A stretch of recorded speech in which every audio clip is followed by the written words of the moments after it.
உட்பட பிராந்திய பதற்றங்களுக்கு மத்தியில் சர்வதேச அரசியலின் கவனம் இப்போது இலங்கை பக்கம் திரும்பியுள்ளது.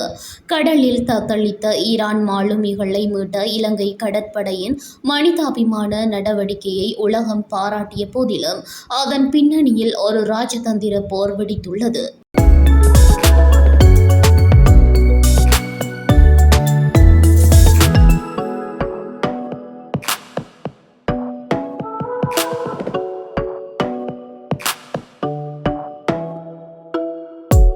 மீட்கப்பட்ட ஈரான் மாலுமிகளை மீண்டும் ஈரானுக்கு அனுப்ப வேண்டாம் என அமெரிக்கா இலங்கைக்கு அழுத்தம் கொடுத்துள்ளதாக தெரிகின்றது.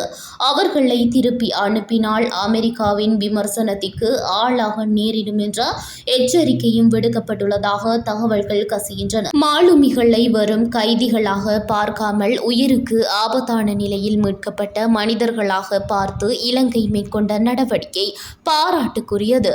திருகோணமலையில் ஈரானின் கப்பல் தற்போதைய இக்கட்டான சூழலில் மீட்கப்பட்ட மாலுமிகளை அழைத்து செல்வதற்காக ஈரானுக்கு சொந்தமான கப்பல் ஒன்று திருகோணமலை துறைமுகத்தை வந்தடைந்துள்ளது.